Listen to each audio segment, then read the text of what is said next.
Hallo und herzlich willkommen bei Stadt-Land Wohnen. Heute diskutieren wir die Vor- und Nachteile des Wohnens in der Stadt im Vergleich zum Leben auf dem Land. Schön, dass ihr dabei seid. Vergesst nicht, unseren Podcast zu abonnieren und die Glocke zu aktivieren, um keine spannenden Folgen zu verpassen. Wenn wir über das Stadtleben sprechen, was fällt dir als erstes ein? Ich denke sofort an die vielen Menschen und den ganzen Trubel. Egal wohin man geht, überall ist etwas los. Ja, genau. Und auch die Vielfalt der Aktivitäten. Man kann immer etwas unternehmen, sei es ein Museumsbesuch, ein Konzert oder einfach durch die belebten Straßen schlendern. Das stimmt. Und nicht zu vergessen die öffentlichen Verkehrsmittel. Sie sind in der Stadt so wichtig, weil man schnell von A nach B kommt, ohne ein Auto zu brauchen. Das finde ich sehr praktisch. Absolut. Allerdings kann es auch mal stressig sein, vor allem zur Stoßzeit. Die U-Bahnen und Busse sind dann oft überfüllt, aber das gehört wohl zum Stadtleben dazu. Auf jeden Fall. Was ich auch spannend finde, sind die unterschiedlichen Stadtviertel. Jedes hat seinen eigenen Charakter und Charme. Man kann quasi in eine andere Welt eintauchen, wenn man ein paar Straßen weitergeht. Ja, das liebe ich auch. Und die kulinarische Vielfalt ist beeindruckend. Egal, ob man Lust auf Italienisch, Asiatisch oder etwas ganz anderes hat, man findet immer ein passendes Restaurant. Stimmt. Und die kleinen Cafés sind auch toll, um einfach mal zu entspannen und Leute zu beobachten. Das mache ich gerne am Wochenende. Ich auch. Aber es gibt auch Herausforderungen im Stadtleben, wie Lärm und Hektik. Manchmal sehnt man sich nach Ruhe und Natur, oder? Ja, definitiv. Deshalb finde ich es wichtig, dass es in der Stadt auch Parks und grüne Oasen gibt. Sie bieten eine gute Möglichkeit zum Entspannen und Abschalten. Genau. Und für Familien gibt es viele Freizeitmöglichkeiten für Kinder, sei es Spielplätze, Zoos oder Kindermuseen. Das ist ein großer Pluspunkt für das Leben in der Stadt. Richtig. Und wie siehst du die sozialen Kontakte in der Stadt? Manche sagen, dass es schwieriger ist, echte Freundschaften zu knüpfen, weil alles so anonym wirkt. Das kann stimmen, aber es gibt auch viele Gelegenheiten, neue Leute kennenzulernen, etwa bei Veranstaltungen oder in Vereinen. Man muss nur offen dafür sein. Das stimmt. Und ich denke, die verschiedenen Kulturen und Menschen machen das Stadtleben einzigartig. Man kann so viel voneinander lernen und seinen Horizont erweitern. Genau, das bereichert das Leben ungemein. Und trotz der Herausforderungen möchte ich das Stadtleben nicht missen. Es ist einfach spannend und abwechslungsreich. Da bin ich ganz deiner Meinung. Die Stadt hat ihre eigenen Herausforderungen, aber auch viele Vorteile, die das Leben spannend und lebendig machen. Während das Stadtleben voller Energie und Möglichkeiten ist, bietet das Leben auf dem Land etwas ganz anderes. Was fällt dir als erstes ein, wenn du an das Landleben denkst?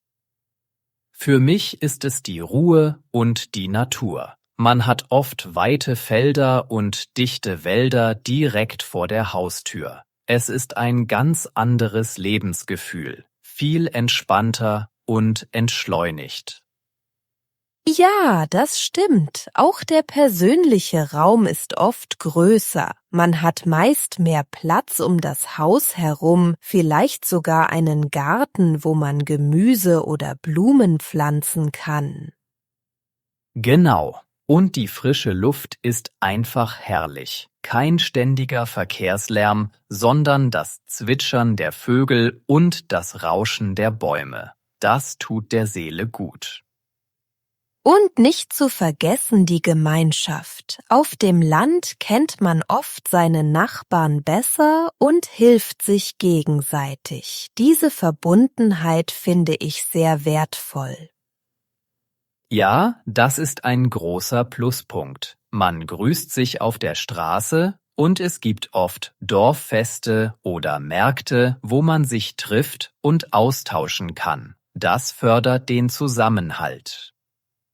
Absolut. Allerdings gibt es auch Herausforderungen. Die Infrastruktur ist nicht immer optimal. Man ist oft auf ein Auto angewiesen, um einkaufen zu gehen oder Arzttermine wahrzunehmen.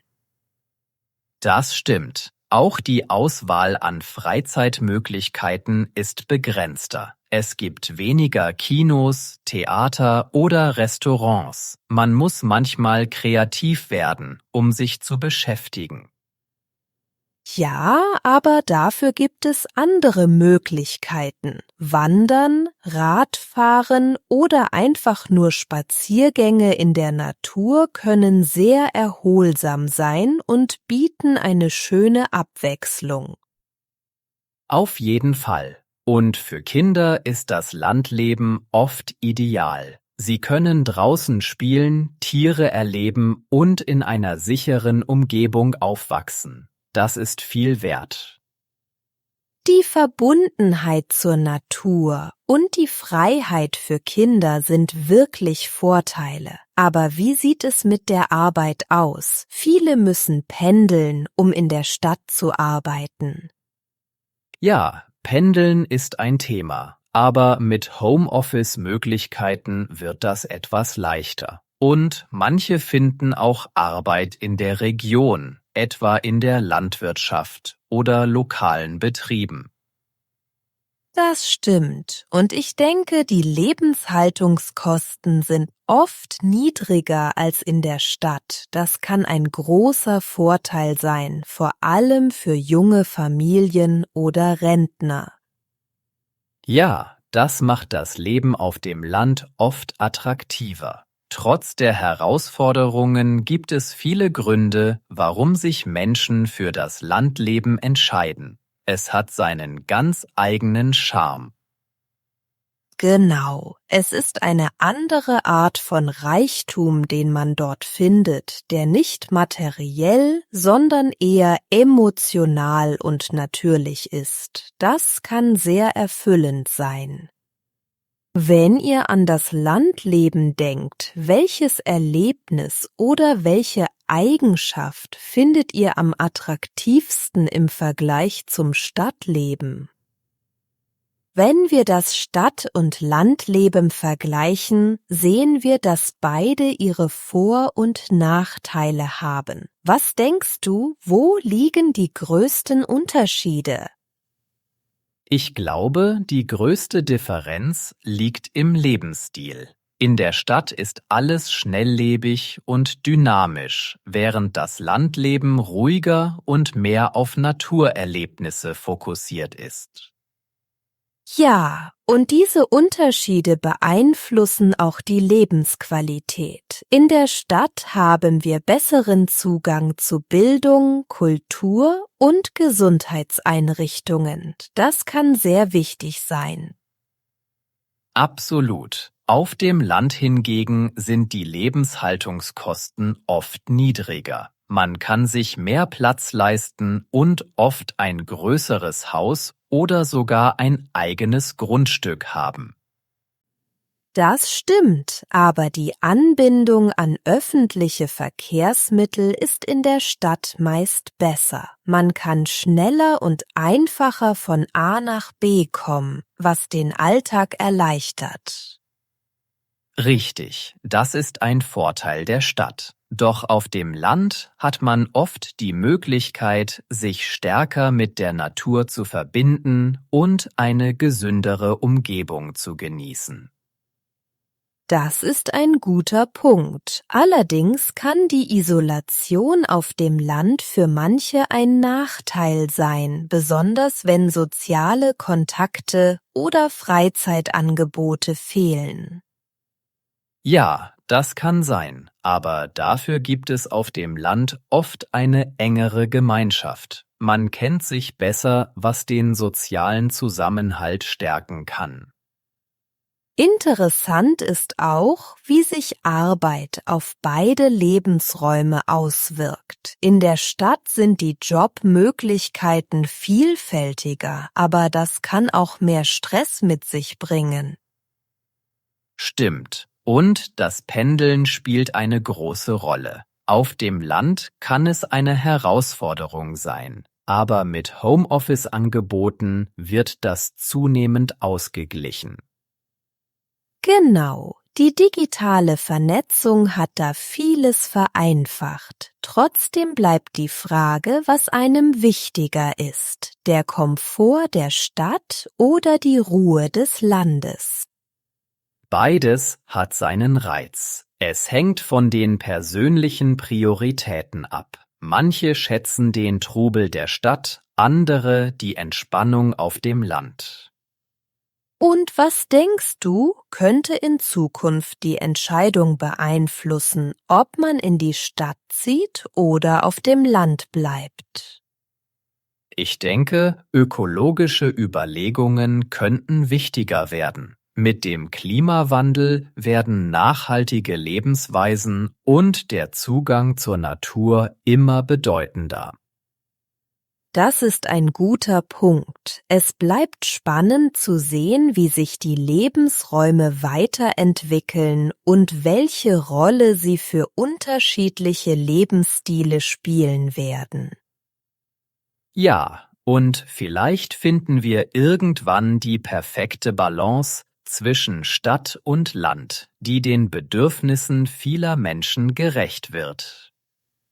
Was ist für euch persönlich wichtiger, die Vielfalt und der Komfort der Stadt oder die Ruhe und Naturverbundenheit des Landlebens?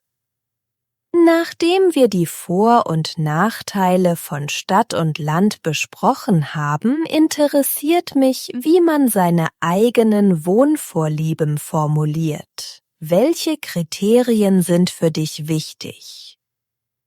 Für mich ist die Nähe zur Arbeit entscheidend. Kurze Wege sparen Zeit und Stress. Auch die Umgebung spielt eine Rolle. Ich brauche Grünflächen, um abzuschalten. Das kann ich nachvollziehen. Für mich ist die Wohnungsgröße wichtig. Ich mag es, genug Platz zu haben, um Freunde einzuladen und mich wohlzufühlen. Ja, das ist ein guter Punkt. Ein Balkon oder eine Terrasse wären für mich auch ein Plus. Frische Luft und ein Ort zum Entspannen sind wichtig. Stimmt. Und was ist mit der Nachbarschaft? Ich finde es wichtig, in einer freundlichen und sicheren Umgebung zu leben, wo man sich wohlfühlt.